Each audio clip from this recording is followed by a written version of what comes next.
Imagine walking into a store. You have money in your pocket. You are ready to buy.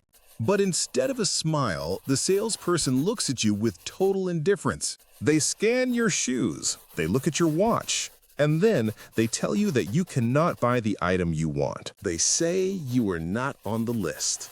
They say you are not ready. Logic tells us you should leave. Logic tells us you should be angry. But psychology tells us that in that exact moment, your desire for that product just tripled. Welcome to Strategy Decoded. Today, we are wiping the board clean on the concept of customer service. We are going to draw a new picture, a picture of antagonistic branding. We are going to uncover why the most profitable brands in the world don't just sell to you, they reject you. And why you love them for it. Let's start with a simple drawing. On the left, draw a circle. This is the customer is king model. In this model, the business begs for attention. They offer discounts, they smile, they say yes to everything. The barrier to entry is zero. Anyone can step inside this circle. It feels safe, but it also feels cheap. There is no friction. And because there is no friction, there is no value. Now, move to the right side of the screen, draw a mountain. At the top of the mountain is a velvet rope. Behind that rope is the product. This is the antagonistic model. Here, the customer is not the king. The brand is the king. The customer is the supplicant. The customer has to climb. They have to prove they are worthy. You might think this sounds insane. You might think this only works for arrogant companies destined to fail. But the data tells a different story. Think about the psychology of the in-group. Human beings are tribal creatures. For thousands of years, our survival depended on being accepted by the tribe. Being left out meant death. Today, in the modern United States, being left out doesn't mean death. It means irrelevance. And for the modern consumer, irrelevance is a fate worse than death. Let's look at the most famous example of this, the Hermes Birkin bag. You cannot just walk into a boutique and buy one. It does not matter if you have cash. If you ask for a Birkin, the sales associate will likely tell you there are none available. They might suggest you buy a scarf instead, or a bracelet, or some plates for your home. This is the game. To be offered the chance to spend $10,000 on a bag, you must first spend thousands on items you do not want. This is called pre-spend. It is a test of loyalty. It is a test of submission. Why do people do it? It comes down to a psychological concept called cognitive dissonance. Let's draw a brain. Inside this brain, there are two conflicting ideas. I am a smart, rational person who values my money. Idea B. I am letting a store treat me poorly and jumping through hoops just to buy a purse. These two ideas fight each other. It creates mental stress. The brain needs to resolve this conflict. It has two choices. Choice 1. Admit that you are being foolish and walk away. Choice 2. Convince yourself that the bag is so incredibly special that the struggle is worth it. Almost everyone chooses choice 2. By making you work for it, the brand forces your brain to artificially inflate the value. The harder the climb, the better the view. If the bag was easy to get, it would just be leather and stitching. This isn't just about luxury fashion.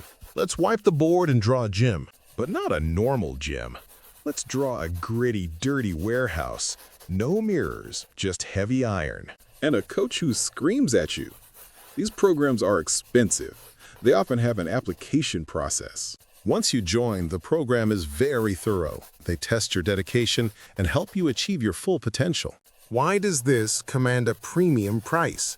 Because it sells identity. When a brand rejects people, it creates a boundary. It defines who is in and who is out. If everyone can join, joining proves nothing. But if the gym rejects lazy people, joining proves you are a warrior. The antagonism validates the customer's ego. The rudeness of the coach proves his competence. Let's dig deeper into the velvet rope effect. In the nightlife industry, club promoters know a secret. An empty club with a long line outside is better than a full club with no line. They intentionally maintain a visible queue. Why? because the line itself is the marketing. When you see 50 people begging to get in, your brain signals value. You assume something amazing is happening. But there is a danger here. We need to draw a warning sign on the screen. Antagonistic branding is a high-wire act. It requires a foundation. You cannot just be rude to customers and expect to become a billionaire. That is just bad service. The difference is the promise of the reward. The exclusion must be based on standards. Ferrari is difficult to buy because they protect the resale value. They limit production. Let's apply this to a digital business. If you say, "I help everyone," you become a commodity. Now, imagine you change your script. "I only work with startups that have raised Series A funding." Suddenly, the dynamic shifts. You are no longer chasing the client. The client is chasing you. This brings us to benign masochism. Why humans enjoy things that cause pain. We enjoy these things because the relief that follows the pain releases dopamine. When a brand makes you jump through hoops, the moment you get the product, the dopamine rush is massive. The struggle creates the story. Think about the last time you bought a generic item online. Now, think about the person who finally gets a Rolex after waiting 2 years. They tell everyone. The friction creates a narrative.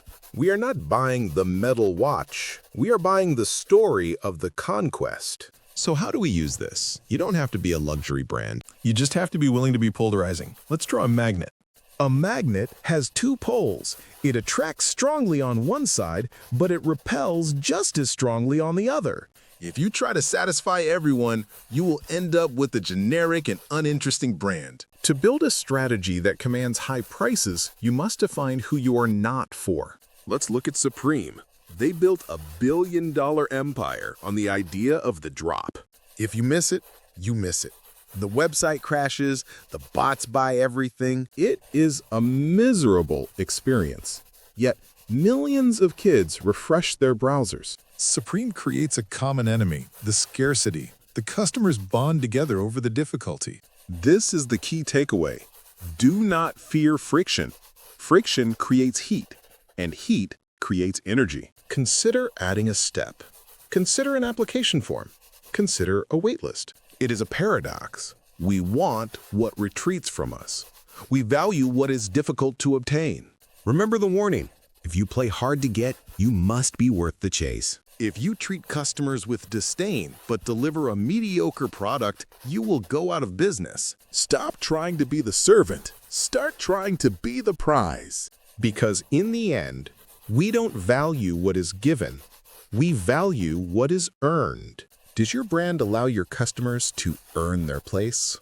Think about that. If you want to understand more about the dark psychology behind brands, subscribe to Strategy Decoded.